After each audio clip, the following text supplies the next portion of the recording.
rekan-rekan yang tidak bisa ikut sinkron ya nanti bisa lihat asinkron lah. Begitu ya. Mungkin itu jalan tengah ya yang terbaik ya. Iya, baik Pak. Iya. Menurut saya juga ketika melakukan sinkron tapi videonya tetap ada di YouTube, itu jadi lebih mempermudah mahasiswa untuk belajar kembali atau mengulang kembali materinya. Terima kasih Iya, Pak. Untuk terutama jalan. memilih dan mencari jawaban pas ujian ya. Nanti tinggal di klik-klik gitu kan. Oke. Terima kasih Pak. Ya, mari Mbak Wulan. Mbak Fatia, kamu jangan tutup video dulu. Saya mau tanya nih. Fatia Anissa. Iya, Pak. Iya, gimana Fatia? Kuliah sinkron atau asinkron Fatia? Menurut saya kurang lebih sama kayak mbaknya yang tadi, Pak. Soalnya kalau sinkron ya harus stabil juga sinyalnya. Terus kalau asinkron kita bisa ngulang-ngulang videonya gitu loh. Kalau misal belum paham nanti gimana. Cuman kendalanya ya kalau bingung gitu, kalau nggak paham gitu bingung. Gitu, Oke. Ya sebenarnya sih alhamdulillah kalian hidup di zaman kalian ya saat ini ya. Jadi belajar itu sangat mudah sebenarnya. Bisa mencari tahu lebih detail ya melalui internet, melalui video dan lain-lain ya. Sebenarnya begitu sih sebenarnya. Tapi nggak apa-apa sih. Tetap aja nanti tanya. Ya. Oke adik-adik semua, terima kasih atas tanggapannya. 2 perempuan dan 2 laki-laki. Tanggapan ini penting untuk saya tanyakan karena saya tidak tahu pikiran kalian ya. Menurut saya bagus, tapi menurut kalian tidak bagus begitu. Memang di semester kemarin UII pernah melakukan riset ya mengenai kuliah sinkron dan asinkron. Dan memang jawabannya yang paling banyak adalah lebih baik kuliah asinkron karena lagi-lagi jaringan ya. Hanya alasannya jaringan sih ya. Dan memang di negara kita jaringan itu memang belum merata begitu ya. Jangankan untuk di Pulau Sumatera, Pulau Sulawesi dan pulau-pulau lain di Pulau Jawa ya. Kadang di Pulau Jawa pun saya misalnya pergi gitu ya, mendaki gunung gitu. Di daerah-daerah pelosok itu jangankan 3G ya. Kadang-kadang sinyal apa namanya itu sinyal GSM pun tidak ada begitu ya.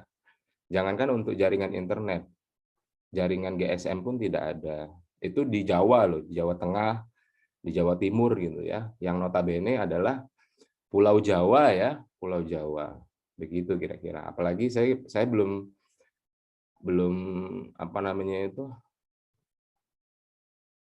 belum mengetahui kalau di pulau lain gitu ya. Sulawesi, Sumatera begitu. Begitu ya kira-kira ya, sedikit pengantar saya mengenai kuliah sinkron dan asinkron. Adik-adik yang saya banggakan begitu, untuk depannya kita tetap melakukan kuliah sinkron ya. Jadi sampai nanti pas ujian, dan ini saya rekam, nanti rekamannya saya akan upload di YouTube ya. Jadi adik-adik bisa melihat begitu. Kalau saya minta subscribe boleh nggak ya di YouTube ya? Kayaknya boleh ya. Boleh Pak. Subscribe YouTube ya. Baik Pak, nanti Boleh, saya Pak. Boleh Pak. Iyalah Boleh. rame-rame gitu kan. Nanti giveaway, Pak. Nih. Kalau ada video baru kan nanti bisa muncul gitu ya.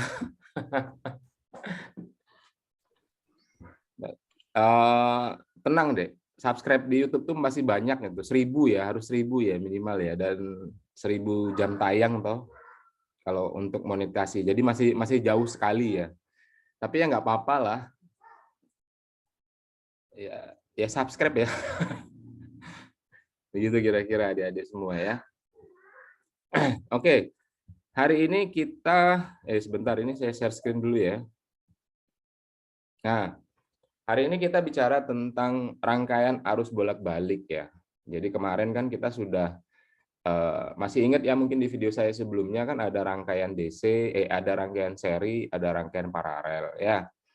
Kalau rangkaian seri itu rumusnya apa?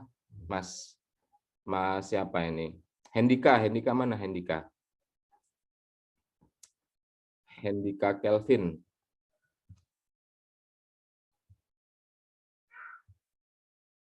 Hendika Kelvin. Halo.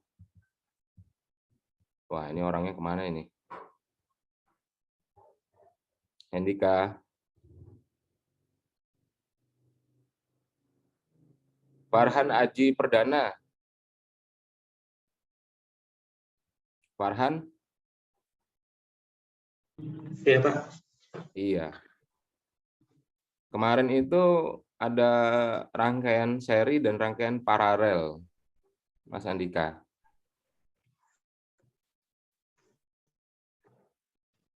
Halo.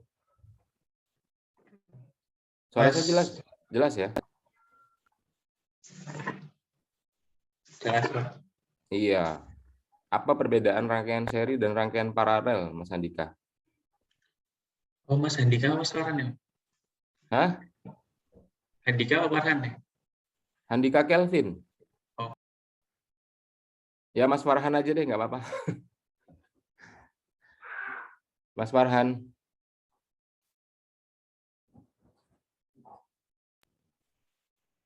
Iya, Pak. Iya, gimana Mas Farhan?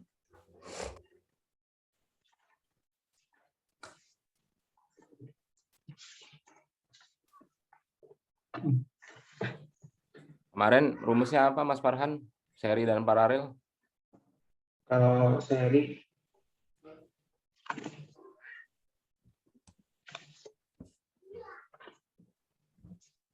ditambah, kalau paralel di seperti itu ya, Pak. Nah, kalau ada R total berarti R total sama dengan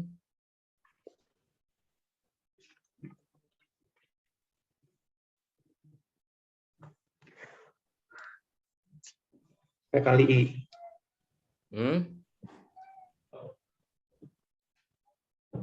Tegangan kali arus. Bukan itu Mas Farhan. Siapa ini? Saya panggil lagi ya. Ini kayaknya si siapa ini? Mas Alvan. Alvan Haikal. Iya, Pak. Wah, ini seniman ini kayaknya ini. Mas Alvan. Iya, Pak. Gimana? Pembeda ada rangkaian seri dan paralel apa Mas Arvan? Mas Alvan. Ada hambatan dan kuat arusnya, Pak.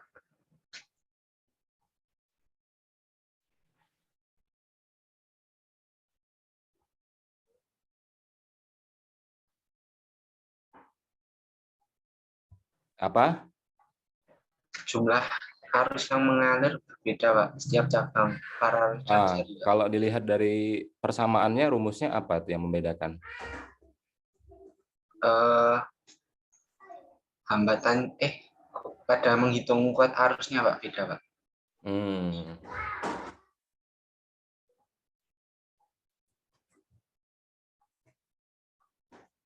Kalau rumusnya apa, Mas Alvan? I sama dengan V per R, Pak.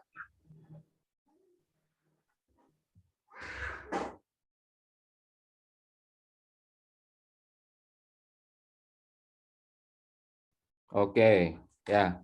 Jadi begitu ya. Jadi kalau perbedaan rumusnya ada saat R1 ditambah R2 ditambah R3, itu untuk R total. Kemudian ada R total sama dengan 1/R1 ditambah 1/R2 1/R3 ya. Begitu ya kira-kira ya perbedaannya ya. Kemudian dalam menyelesaikan persoalan rangkaian seri dan paralel ya, kalau seri ya dijadikan seri total dahulu ya, kemudian masuk ke paralel ya, begitu ya. Coba nanti diulangin lagi video pertemuan ke-10 ya, kalau nggak salah ya. Nah itu ya, nanti coba diulangin lagi ya. Oke, untuk hari ini ya, kita akan bicara tentang rangkaian arus bolak-balik ya, atau rangkaian arus AC ya, atau alternating current, begitu ya.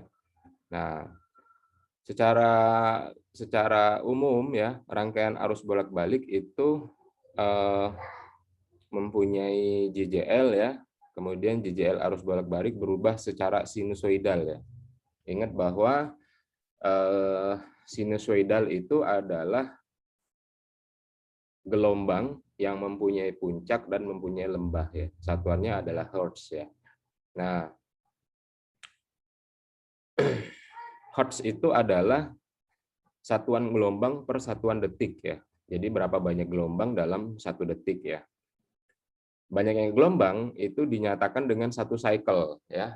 1 cycle itu adalah puncak pertama ya, kemudian turun ke lembah, masuk ke puncak kedua. Nah, di titik puncak kedua itulah disebut dengan 1 cycle ya. Jadi kalau ada satuan frekuensi menyebutkan bahwa 20 kHz ya, berarti berapa itu? Berarti 20.000 gelombang ya, 20.000 cycle dalam satuan detik ya, per 1 detik ya. Begitu ya kira-kira. Berarti apa? Kalau semakin tinggi nilai gelombang, maka semakin jauh jangkauan dari gelombang tersebut, begitu ya. Makanya misalnya kalian radio ya, radio lokal itu kan satuannya misalnya frekuensi 431 kHz gitu ya. Nah, tapi nanti kalau frekuensi SW ya, frekuensi jarak jauh itu satuannya mega ya. 30.000 mega begitu ya. Nah, itu satu frekuensi untuk radio jarak jauh ya. Begitu ya kira-kira. Nah, JJL arus bolak-balik berubah secara sinusoidal, maka besar I atau arus dan tegangan itu sama dengan sin omega T, kemudian I sama dengan I dikali sin omega T ya. Jadi perbedaannya adalah voltage dan arus ya. Begitu ya kira-kira ya. Oke, saya lanjutkan. Nah, kemudian untuk rangkaian pada resistor, rangkaian AC pada resistor ya, jadi disebut dengan rangkaian resistif ya, hanya mengandung hambatan saja. Nah, misalnya kita lihat di bawah, di atas itu ada rangkaian resistor, kemudian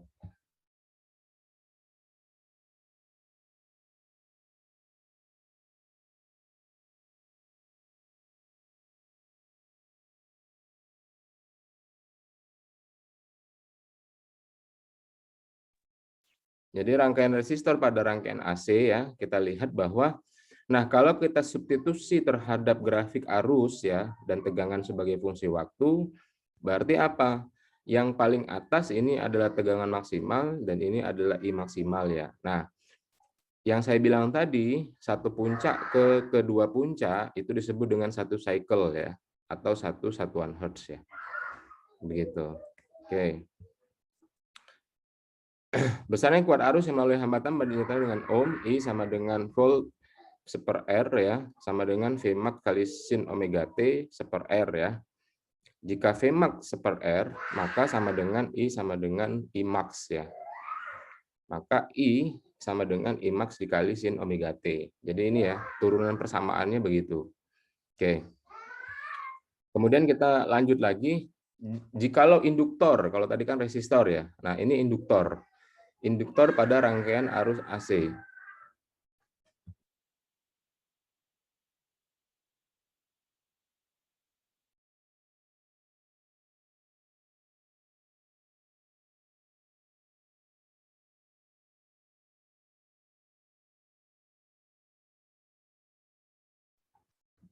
Kalau tadi resistor ini adalah induktor ya, atau yang disebut dengan induktif ya. Rangkaian induktif itu adalah rangkaian hanya terdiri dari satu induktor dengan mengabaikan hambatan. Sebuah kumparan induktor mempunyai induktansi L dipasangkan tegangan bolak-balik maka menjadi tegangan V, maka pada ujung kumparan timbul JJL induksi. Nah, ini ya. Induktor, kemudian I masuk ya. Ini rangkaiannya. Oke, kita coba. Nah, ini persamaannya ini ya. Jadi kalau ada pertanyaan nanti jelaskan persamaan dari resistor yang terhubung pada rangkaian alternating current ya, atau rangkaian AC. Nah, nanti jelaskannya menggunakan persamaan ini saja begitu ya. Kalau dia tegangan itu berarti sama dengan Vmax dikali sin omega T, kalau dia arus berarti Imax dikali sin omega T ya, begitu. Vmax-nya yang mana? Vmax-nya itu adalah puncak tertinggi. Imax-nya yang mana? Imax-nya adalah puncak yang tertinggi. Ini ya. Dimaksud dengan Imax ini adalah ini, Vmax ini adalah ini ya. Begitu. Kemudian sin omega T itu adalah sin dari fungsi terhadap waktu ya. Ini ya. Nah, ini. Oke, kita lanjut. Ini kalau induktor ya. Ini ya, persamaannya apa? I terhadap induktor sama dengan I max dikali sin omega T terhadap waktu ya. Atau I max dikali sin buka kurung omega T minus 90 derajat ya. Begitu ya. Karena ada sudut fase sebesar 90 derajat. Ini aja deh ya, persamaan-persamaannya nanti coba di apa namanya itu, coba di mengerti kembali ya. Begitu ya kira-kira ya. Nah,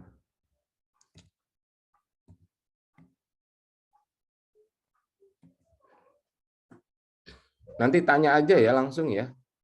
Apabila kita perhatikan persamaan Vmax dengan omega terhadap konduktor itu sama dengan Imax ya.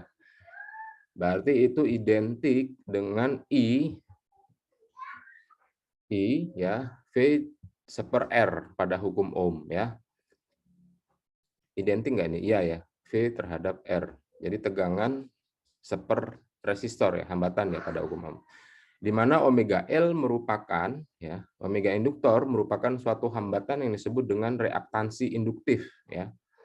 Yang diberi lambang XL yang besarnya dinyatakan sama dengan 2F dikali F kali L ya. XL itu adalah reaktansi, L itu adalah induktansi ya. Kemudian omega itu adalah frekuensinya ya. Kemudian F itu adalah frekuensi linier ya, yang satuannya hertz ya. Berarti XL itu nanti satuannya adalah hertz ya. Begitu ya kira-kira ya. Kemudian kita lanjutkan lagi ini induktor pada rangkaian arus AC. Dalam rangkaian induktor, jika I menyatakan kuat arus yang mengalir pada induktor, XL menyatakan reaktansi induktif. Berarti apa? Vmax menyatakan tegangan maksimum dan V epsilon menyatakan tegangan efektif tegangan sumber arus berlaku hubungan Imax ya sama dengan Vmax atau XL seper sama dengan seper Vmax dan Imax ya. Begitu. Kemudian silakan tanya dulu deh kalau ada yang ingin tanya antara resistor ya. Resistor terhadap rangkaian AC dan induktor terhadap rangkaian AC. Pak, mau tanya, Pak. Ya. Yang induktor tadi, Pak, yang persamaannya tadi yang ada itu kurang 90 derajat. Ya. Itu tuh kan ada dua, yang kiri yang cuman omega T dikurang 90. Yang di kiri itu kan berarti kan ada dua rumus nih. Yang di kiri itu gimana tuh cara baca rumus? Yang sebelah kanan. Omega T dikurang sampai situ aja. Yang ini aja, yang ini kanan aja. Kalau ini iya yang kanan aja.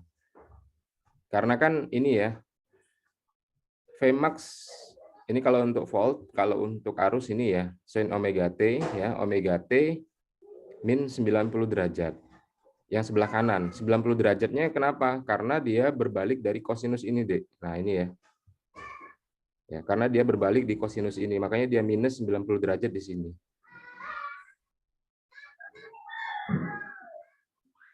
Gitu, Dek, kira-kira, Dek. Berarti nanti fase arusnya tertinggal 90 derajat. Kalau untuk yang berbalik ya, minus 90 derajat ya, kalau untuk yang berbalik. Oke. Okay. Ya, Pak, terima kasih. Nanti ini aja kita coba lihat contoh soal ya. Begitu ya kira-kira ya. Saya sebentar ya, saya permisi sebentar ya.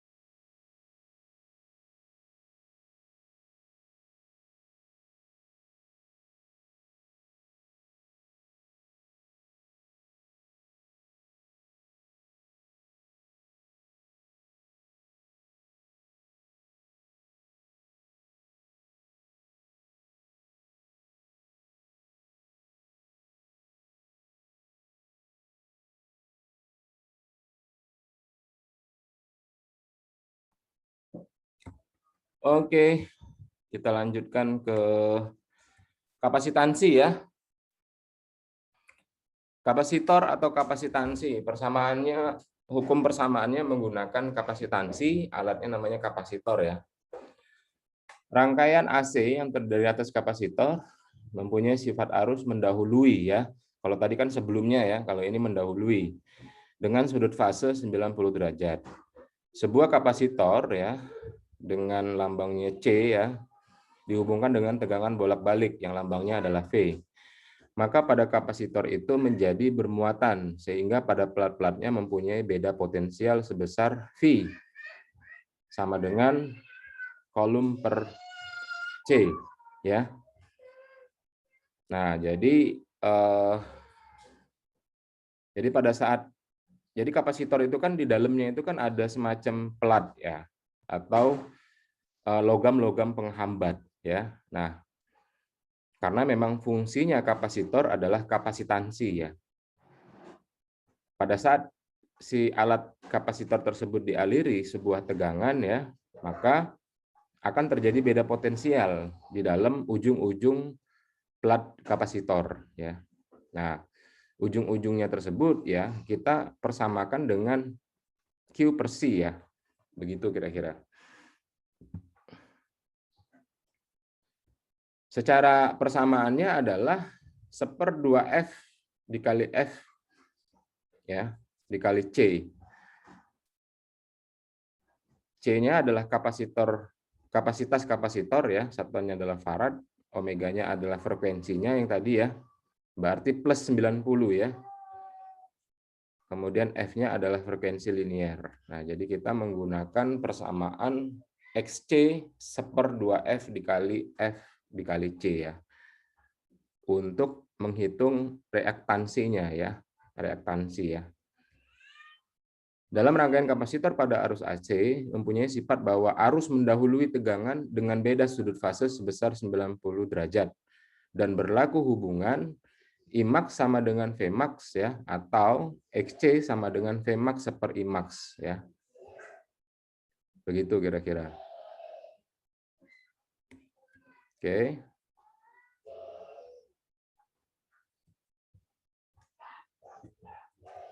Jadi perbedaannya apa ini? Kalau yang tadi adalah sebelum ya, minus 90, kalau ini untuk kapasitor dia mendahului ya. Jadi nanti plus 90 ya. Sedangkan untuk persamaannya adalah 1/2 F dikali C ya. F-nya itu adalah frekuensi linier, C-nya itu adalah kapasitas kapasitor ya, satuannya farad.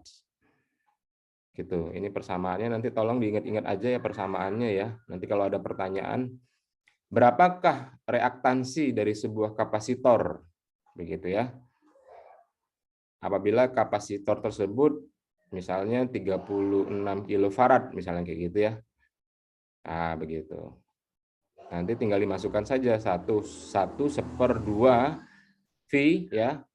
F-nya adalah 90 dikali kapasitasnya ya. Didapatlah bahwa reaktansi induktifnya misalnya 50 ohm begitu ya.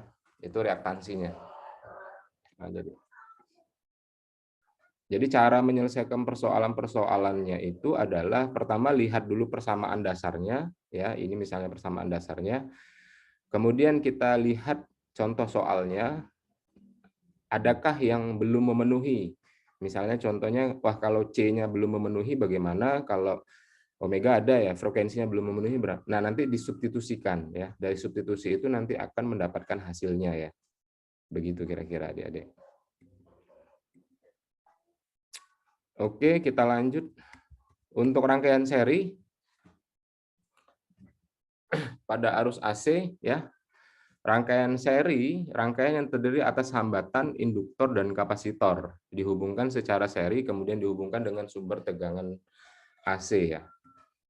Nah, berarti apa? Di sini kan ada 3 ya. Ada resistor, ada induktor, ada kapasitor ya. Kemudian kita susun menjadi rangkaian seri ya.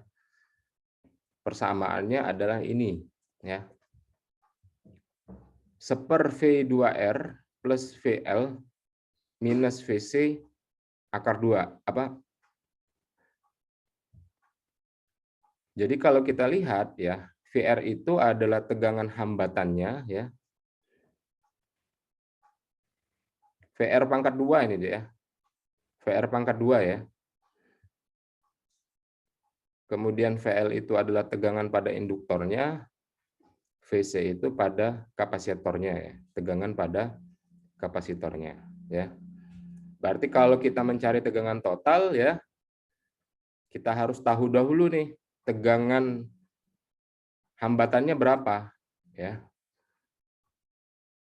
Kemudian tegangan pada induktornya berapa, tegangan pada kapasitornya berapa ya. Nah, tinggal nanti dimasukkan angkanya kemudian kita hitung ya. Begitu kira-kira. Kalau kita melihat untuk tegangan total ya, secara vektor ini, kemudian kalau kita mencari impedensinya ya, kita menggunakan rumus ini ya. Untuk mencari kuat arusnya ya, kita menggunakan V seper R kuadrat plus XL kuadrat atau pangkat 2 ya.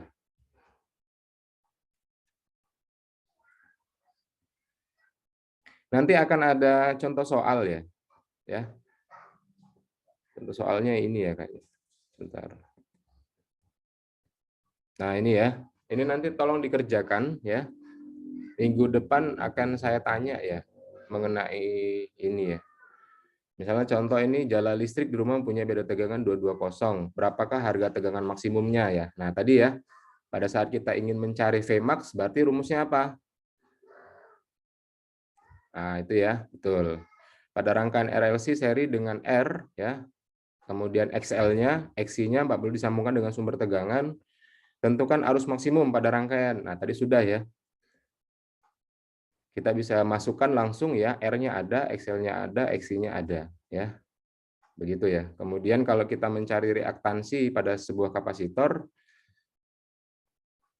frekuensinya ada, tegangan kapasitornya ada, induktornya ada ya. Jika kapasitor dipaksa pada sebuah rangkaian, maka pada frekuensi berapakah resonansi terjadi. Nah, ini nanti tinggal dimasukkan saja.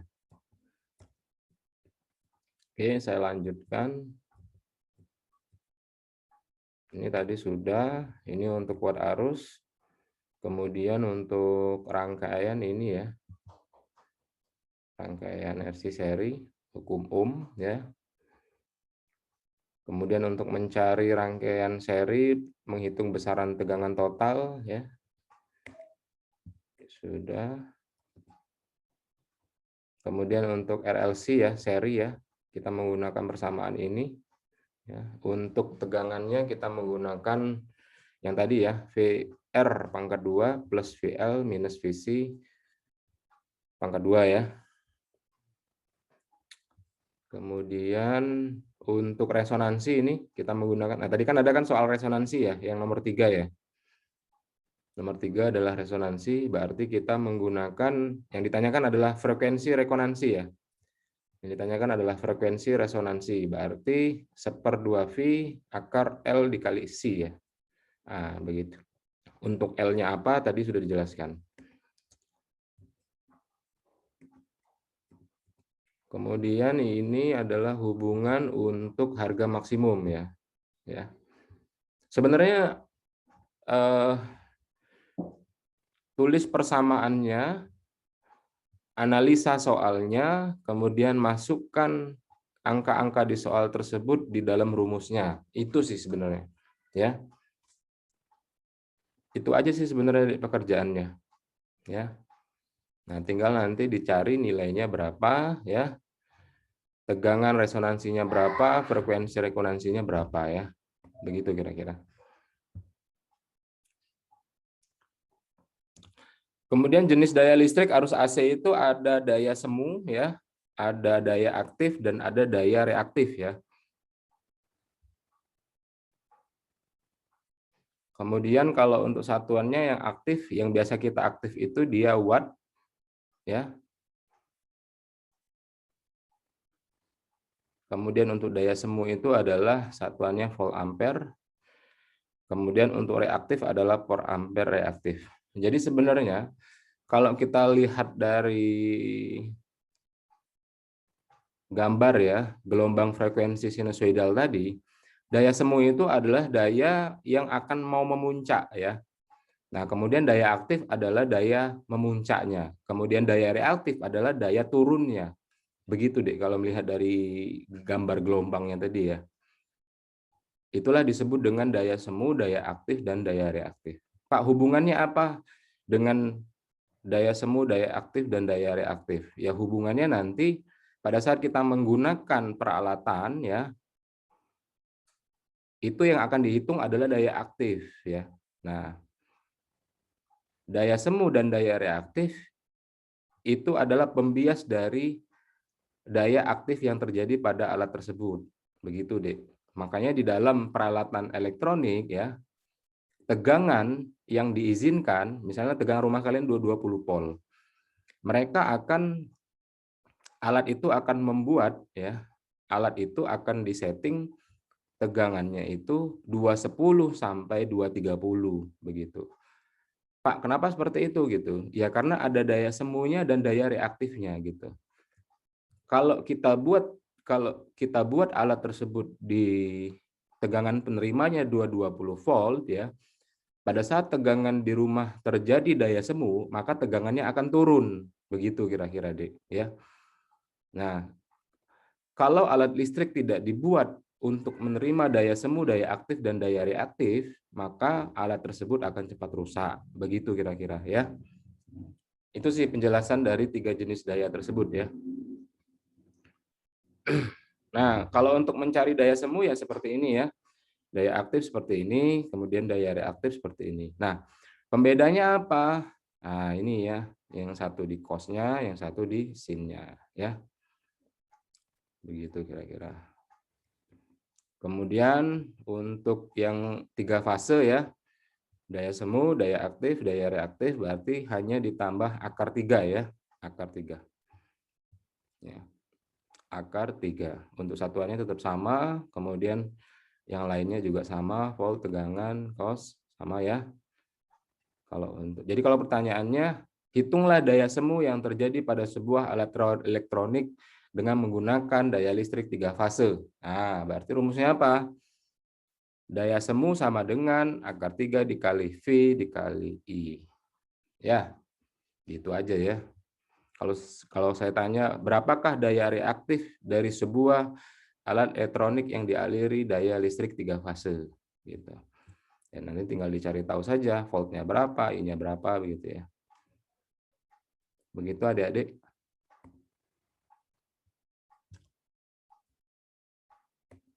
Ini sebentar lagi ya. Nah, ini terakhir nih. Dirumuskan P sama dengan V dikali I dengan V tegangan dan I harganya selalu tetap. Tetapi untuk arus bolak-balik daya listriknya dinyatakan sebagai perkalian antara tegangan, kuat arus, dan faktor daya. Ya. Untuk persamaannya ini daya listrik bolak-balik, kemudian tegangan efektif. Sebenarnya ikutin aja persamaannya deh ya. Jadi nanti kalau paham persamaannya bagaimana, kemudian yang kedua paham tentang soalnya, tidak susah kayaknya menjawabnya ya. Tidak susah menjawabnya ya. Nanti kalau di salah satu nilai itu tidak ada, ya tinggal disubstitusi saja kan. Begitu sih sebenarnya. Dengan 3 langkah itu sebenarnya menjawab persoalan dari fisika dasar 2 pada saat ujian itu tidak susah sebenarnya menurut saya ya. Dengan catatan kalian paham persamaannya, terus yang kedua kalian paham keinginan dari soal tersebut, begitu loh. Ya. Itu sih. Nah, tapi kalau tidak paham ya susah gitu menjawabnya. Oke, baik. Ini tolong dicatat ya. Ini adalah tugas ya. Saya buat tugas saja ya.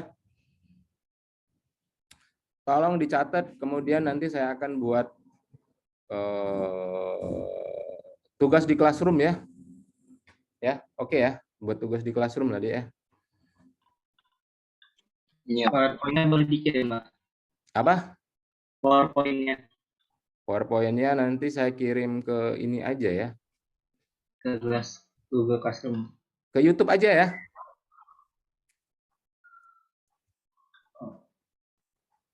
Ke YouTube aja ya. Baik, Pak. Sekalian Pak, boleh, kirim Pak. sama videonya kan. Iya, Pak. Nah, 1, 2, 3, 4. Nanti tolong adik-adik kerjain tugasnya. Kemudian nanti dikumpul di Google Classroom ya. Tugas ini besok minggu depan nanti coba akan saya bahas ya.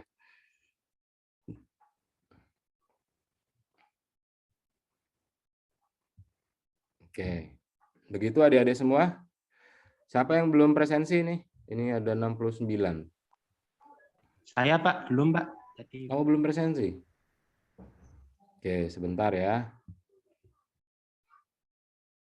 Silakan yang ingin presensi, udah muncul ya? Nah, ini saya buka kembali. Silakan adik-adik. Saya tunggu ya. Yang presensi silakan.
Sudah semua presensinya, Dek? Halo.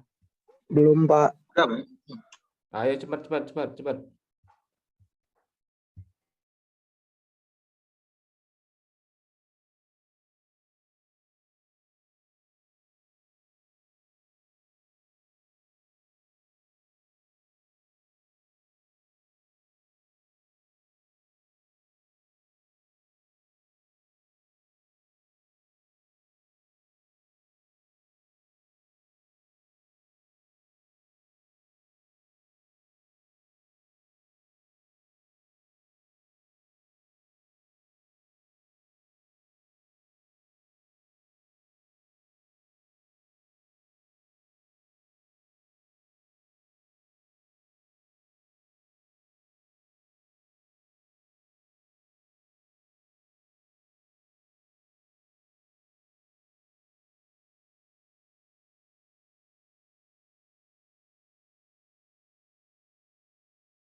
Sudah ya, semua ya?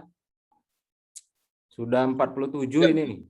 Yang hadir di Zoom cuma 69 malah. Sudah ya semua ya? Halo? Sudah, Pak. Sudah ya? Sudah, Pak. Sudah, Pak. Sudah cukup. Jangan lupa nanti kerjaan tugasnya. Saya bikin dulu classroom ya. Bikinnya gimana ya? Oh, bikinnya begini. Sebentar. Fisdas. Oke, ini ya Fisdas ya. Tugas kelas. Tugas aja ya di sini ya. Tugas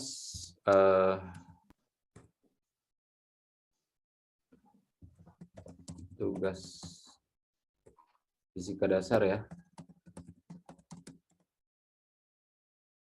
Kemudian kerjakan 4 soal tersebut ya.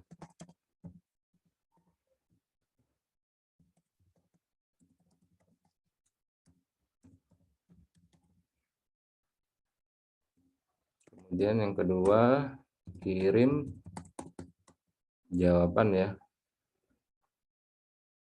Atau upload.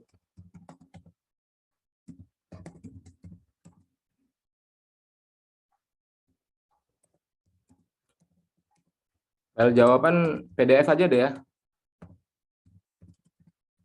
Oke, Pak. Siap, Baik, Pak. Pak. Biar gampang dibuka maksudnya.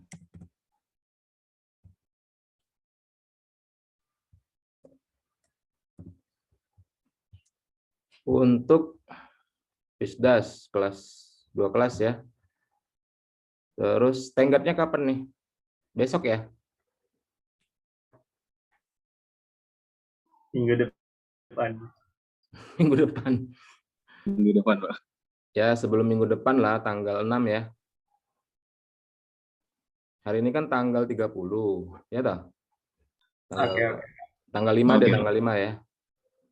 Baik, Pak. Ya, jamnya 23.59 ya. Oke. Oke, Iya. dah. Terus kerjaan itu aja lah.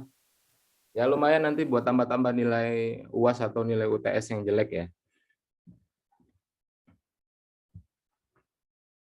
Begitu ya adik-adik semua ya.